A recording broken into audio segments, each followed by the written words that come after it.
ಉಡುಪಿಗೆ ಬಂದ್ರೆ ಮಂಗಳೂರಿಗೆ ಬಂದ್ರೆ ಬೀಚ್ಗೆ ಹೋಗ್ಬೇಕು ಅಂತ. ಸೊ ಬೀಚಿನ ನೆನಪುಗಳು ಸಾಕಷ್ಟು. ಸ್ಲೋ ಮೋಷನ್ ಬರಲ್ಲ ಡ್ಯಾಡಿ. ಇನ್ನು ಉಡುಪಿಯ ಸಂಬಂಧ ಹೇಳೋದಾದ್ರೆ ನಾನು ಇಷ್ಟು ಚಿಕ್ಕ ವಯಸ್ಸಿಂದ ನಾನು ಎಷ್ಟು ಸಿನಿಮಾ ಆ್ಯಕ್ಟ್ ಮಾಡಿದ್ದೀನಿ, ಎಷ್ಟೋ ಸಿನಿಮಾಗಳು ಉಡುಪಿ, ಮಂಗಳೂರು, ಮಣಿಪಾಲು ಈ ಕಡೆ ಎಲ್ಲ ಓಡಾಡಿರ್ತಕ್ಕಂಥದ್ದು. ಇನ್ನು ಉಡುಪಿ, ಮಂಗಳೂರು ಇಲ್ಲೆಲ್ಲ ನೀರು ದೋಸೆನೂ ಇಷ್ಟ, ಗಡಬಡ ಐಸ್ ಕ್ರೀಮು ತುಂಬ ಇಷ್ಟ, ಗೋಳಿ ಬಜ್ಜೆ.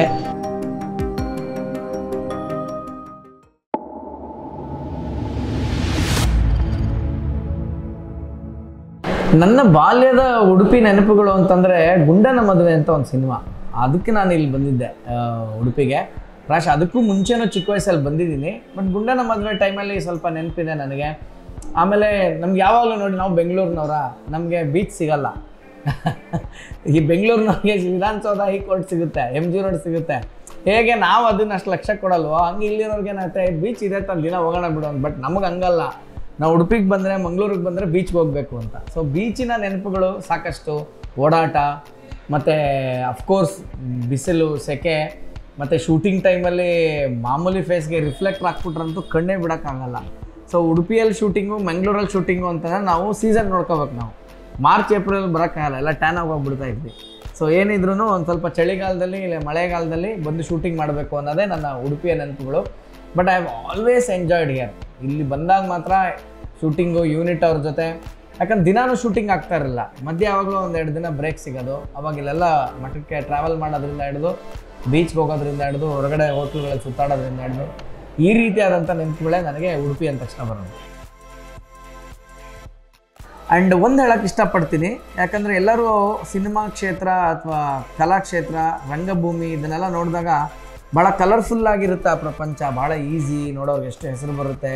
ಸೊ ಏನಾಗುತ್ತೆ, ಹೊರಗಿಂದ ನೋಡಿದವ್ರಿಗೆ ಇದು ಭಾಳ ಎಂಟರ್ಟೈನಿಂಗು ವಿಷಯ, ಸೊ ತುಂಬ ಖುಷಿಯಾಗಿರುತ್ತೆ, ತುಂಬ ಮಜವಾಗಿರ್ತಾರೆ ಅಂತೆಲ್ಲ ಅನ್ಕೋತಾರೆ. ಆದರೆ ಅದಕ್ಕೂ ತುಂಬ ತಪಸ್ಸು ಬೇಕು, ತುಂಬ ಶ್ರದ್ಧೆ ಬೇಕು, ಕಾನ್ಸಂಟ್ರೇಷನ್ ಬೇಕು, ಡೆಡಿಕೇಶನ್ ಬೇಕು, ಸ್ಯಾಕ್ರಿಫೈಸ್ ಬೇಕು, ತ್ಯಾಗ ಮಾಡಬೇಕು. ಇವೆಲ್ಲವೂ ಯಾರ ಗಮನಕ್ಕೂ ಬರೋಲ್ಲ.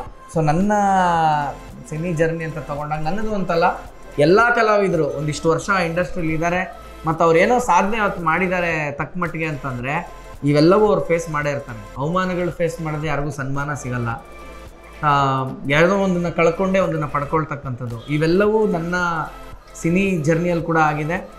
ಸೊ ಹಾಗಾಗಿ ದೂರದ ಬಿಟ್ಟ ನುಣ್ಣಗೆ ನನಗೆ ದೂರದಿಂದ ನೋಡಿ ಯಾರನ್ನೂ ಜಡ್ಜ್ ಮಾಡಬೇಡಿ ಅಂತ ನಾನು ರಿಕ್ವೆಸ್ಟ್ ಮಾಡ್ಕೊತೀನಿ.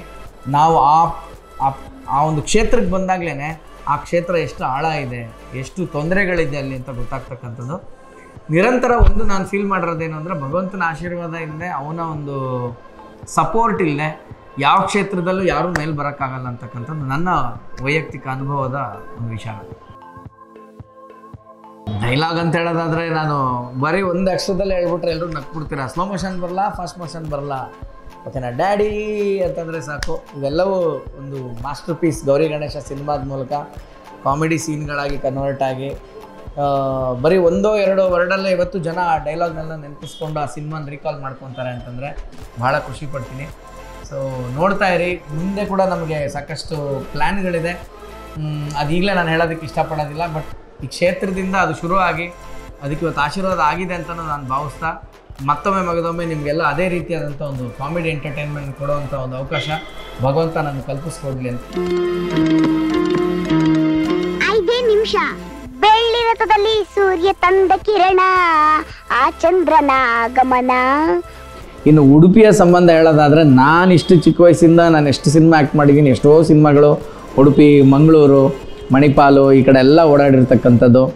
ಬೀಚ್ ಅಂದರೆ ಇಷ್ಟ. ಇನ್ನೇನಂತ ಹೇಳೋಣ, ಇಲ್ಲಿಯ ಜನ, ಅವರ ಪ್ರೀತಿ ಯಾವಾಗಲೂ ಸದಾ ನನಗೆ ಸಿಕ್ಕಿದೆ ಚಿಕ್ಕ ವಯಸ್ಸಿಂದನೂ. ಅದೊಂದು ಆಶೀರ್ವಾದವಾಗಿ ನನ್ನ ಮಗಳಿಗೂ ಸಿಗಲಿ ಅನ್ನೋ ಖುಷಿಗೆ ಇಲ್ಲಿ ಬಂದೆ. ಭಾಳ ಖುಷಿ ಆಯಿತು. ಉಡುಪಿಯಲ್ಲಿ ಬಂದರೆ ಇಲ್ಲಿ ಸ್ಟೇ ಆಗ್ತೀವಿ, ಫ್ರೆಂಡ್ಸ್ ಮನೆಗೆ ಹೋಗ್ತೀವಿ. ಆಮೇಲೆ ಸೆಂಟ್ರ್ ಬಸ್ ಸ್ಟ್ಯಾಂಡಲ್ಲಿ ಭಗವಾನ್ ನಿತ್ಯಾನಂದರ ಆಶ್ರಮ ಇದೆ, ಅಲ್ಲಿ ಕೂಡ ಹೋಗ್ತಾ ಇರ್ತೀನಿ ನಾನು. ಇಂಥ ಒಂದು ವಿಶೇಷವಾದಂಥ ಪುಣ್ಯ ಭೂಮಿ, ಇಂಥ ಒಂದು ಪುಣ್ಯವಾದಂಥ ದಿನದಂದು ನಮ್ಮನ್ನು ಕರೆಸ್ಕೊಂಡಿರೋದಕ್ಕೆ ನಾವು ಭಾಗ್ಯಶಾಲಿಗಳಾಗಿದ್ದೀವಿ ಅಂತ ಹೇಳೋದಕ್ಕೆ ಇಷ್ಟಪಡ್ತೀನಿ. ನಿಮ್ಮೆಲ್ಲರ ಪ್ರೀತಿ ಆಶೀರ್ವಾದ ಯಾವಾಗಲೂ ನನ್ನ ಮೇಲೂ ಇರಲಿ, ನನ್ನ ಮಗಳ ಮೇಲೂ ಇರಲಿ, ಹಾಗೆ ಎಲ್ಲ ಕನ್ನಡ ಕಲಾವಿದರ ಮೇಲಿರಲಿ, ಕಲಾಭಿಮಾನಿಗಳ ಮೇಲೆ ಇರಲಿ ಅಂತ ಈ ಸಂದರ್ಭದಲ್ಲಿ ಕೇಳ್ಕೊತೀನಿ. ನನಗೆ ಮಠದ ವಿಚಾರಕ್ಕೆ ಅಂತ ಬಂದಾಗ ಹಲವಾರು ಘಟನೆಗಳು ಒಬ್ಬ ಭಕ್ತನಾಗಿ ಸಾಕಷ್ಟು ವಿಸ್ಮಯಗಳು ನನ್ನ ಜೀವನದಲ್ಲಿ ನಡೆದಿದೆ. ಅದು ಭಗವಂತನ ಒಂದು ಅನುಗ್ರಹ. ಅದರಲ್ಲಿ ಒಂದು ತುಂಬ ಎಲ್ರಿಗೂ ಕನೆಕ್ಟ್ ಆಗೋದು ಮತ್ತು ಎಲ್ರಿಗೂ ಆಶ್ಚರ್ಯ ಆಗೋವಂಥದ್ದು ಒಂದು ಹೇಳೋಕ್ಕೆ ಇಷ್ಟಪಡ್ತೀನಿ. ನನಗೆ ನನ್ನ ಮೊದಲೇ ಒಂದು ಮಗ, ಅವನ ಹೆಸರು ಕೃಷ್ಣ ಚೈತನ್ಯ. ನಾನು ಕೃಷ್ಣನ ಪೂಜಿಸೋದ್ರಿಂದ ಅವನ ಹೆಸರು ಕೂಡ ಹಾಗೆ ಇಟ್ಟಿದ್ದೆ. ಸೊ ನನಗೆ ಮಗಳಾಗಬೇಕು ಅನ್ನೋ ಒಂದು ಆಸೆ ಇತ್ತು. ಆವಾಗ ಎಲ್ಲ ದೇವಸ್ಥಾನ ಹೋಗಿ ಬಂದಿದ್ದು, ಎಲ್ಲ ಕಡೆನೂ ಇದ್ದಿದ್ದು ಒಂದೇ ಹರಕೆ. ಆವಾಗ ನಂಗೆ ಹೆಣ್ಮಗು ಬೇಕು ಅಂತ. ಸೊ ಅದೇ ಥರ ಇಲ್ಲಿ ಬಂದಾಗ ಪೇಜಾವರ ಶ್ರೀಗಳು ಇದ್ದರು. ಅವರ ಒಂದು ಭೇಟಿ ಮಾಡೋದಕ್ಕೆ ನಂಗೊಂದು ಅವಕಾಶ ಸಿಕ್ತು. ಇದೇ ನಾರಾಯಣ ಸರಳೆ ಅವರು ಕರ್ಕೊಂಡು ಹೋದರು. ಆವಾಗ ಸಂಸ್ಕೃತದಲ್ಲೇನೋ ಹೇಳಿದ್ರಪ್ಪ, ನನಗೆ ಅದು ಹೇಳಕ್ಕೆ ಬರಲ್ಲ. ದೇವಬಾಲಿಕಾ ಬೇಕು, ಕೇಳ್ತಾ ಇದ್ದಾನೆ ಮಗಳು ಅಂದ್ಬಿಟ್ಟು ಅಂತ. ಅವ್ರು ಮಂತ್ರಾಕ್ಷತೆ ಕೊಟ್ಟು ನನಗೆ ಆಶೀರ್ವಾದ ಮಾಡ್ತಾರೆ.